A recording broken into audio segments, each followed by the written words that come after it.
ഒരു സാധാരണ ഭക്ഷണം കഴിക്കുമ്പോൾ പോലും എനിക്ക് ഒരുപാട് പ്രാർത്ഥിച്ചിട്ടല്ലാതെ ഭക്ഷണം കഴിക്കാൻ പറ്റാത്തൊരവസ്ഥ ഉണ്ടായിരുന്നു. അതായത് ഈ ഒരു ഭക്ഷണം ഒരിക്കലും നിന്ന് പോവല്ലേ, അല്ലെങ്കിൽ മറ്റുള്ളവരുടെ മുൻപിൽ കൈനീട്ടുന്ന അവസ്ഥ വന്നു പോകല്ലേ, എല്ലാറ്റിലും പേടി എനിക്ക് പിടിച്ചിട്ടുണ്ടായിരുന്നു. ഞാൻ ആ സമയത്ത് അനുഭവിച്ച പോലുള്ള കാര്യങ്ങൾ അതേ ശക്തിയിൽ ഒരിക്കൽ കൂടി അനുഭവിക്കാനുള്ള കപ്പാസിറ്റി ഇല്ലാത്തതുകൊണ്ട് ഓരോ ചെറിയ കാര്യം പോലും റിപ്പീറ്റ് ചെയ്ത് പറഞ്ഞുകൊണ്ടേയിരിക്കുക, അള്ളാഹിനോട് ദുആ ചെയ്തുകൊണ്ടേയിരിക്കുക എന്നുള്ളതായിരുന്നു അന്നത്തെ മെയിനായിട്ടുള്ള കാര്യം. ഇപ്പോഴും അത് തന്നെയാണ് കണ്ടിന്യൂ ചെയ്തു പോകുന്നത്. പക്ഷേ ഇന്ന് പേടിയിലല്ല പ്രാർത്ഥിക്കുന്നത്, ഇന്ന് സമാധാനത്തിലാണ് പ്രാർത്ഥിക്കുന്നത്.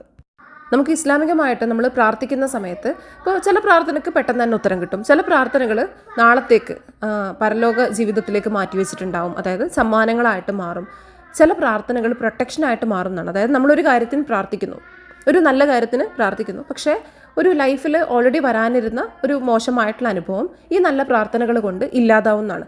അപ്പോൾ അതുകൊണ്ട് തന്നെ കണ്ടിന്യൂസ് ആയിട്ട് ചെറിയൊരു കുഞ്ഞു കാര്യത്തിന് പോലും ഒരു സ്കാർഫിൽ കുത്തുന്ന ഒരു പിന്ന് കാണാതിരുന്നാൽ പോലും പ്രാർത്ഥനയായിരുന്നു അത്രയ്ക്ക്. അതായത് പ്രാർത്ഥന കൂട്ടുക, പ്രൊട്ടക്ഷൻ ഉണ്ടാക്കുക, ഇതായിരുന്നു ഞാൻ ചെയ്തുകൊണ്ടിരുന്നത്. എന്തായാലും കുറേ നാൾ അങ്ങനെ പോയി. എൻ്റെ കുഞ്ഞ് കരച്ചിൽ നിന്ന് ചിരിക്കാൻ തുടങ്ങി, നിലത്തിറങ്ങി കളിക്കാൻ തുടങ്ങി. ആ ഒരു ഘട്ടം അങ്ങനെ അവസാനിച്ചു. അത് കഴിഞ്ഞിട്ട് പിന്നെ ഏകദേശം സമാധാനത്തിൽ എന്ന് പറഞ്ഞാൽ ഒരുപാട് ട്രോമറ്റൈസിങ് ആയിട്ടുള്ള കാര്യങ്ങളിലൂടെ കടന്നു പോയി കഴിഞ്ഞാൽ പിന്നെ അത് ഹീലാവാനുള്ളൊരു ടൈമാണ് നെക്സ്റ്റ്. പിന്നെ ആ ഒരു പീരീഡ് ആയിരുന്നു വളരെ ലോ ആയിട്ടുള്ള അവസ്ഥ, പക്ഷേ സമാധാനമുണ്ട്. അത് കഴിഞ്ഞിട്ട് അടുത്ത ഘട്ടം വന്നത് എൻ്റെ കുട്ടികൾക്ക് എന്തോ ഡിഫറൻസ് ഉണ്ട് എന്നുള്ള ഒരു സംഗതിയിലേക്ക് എത്തിയത്. ഒരാൾക്ക് പറഞ്ഞാൽ മനസ്സിലാവുന്നില്ല, മറ്റേ ആൾക്കാണെങ്കിൽ പറയുന്നതൊക്കെ ഓവറായിട്ടാണ് അങ്ങ് എഫക്റ്റ് ചെയ്യുന്നത്. രണ്ടാളും രണ്ട് രീതിയിൽ.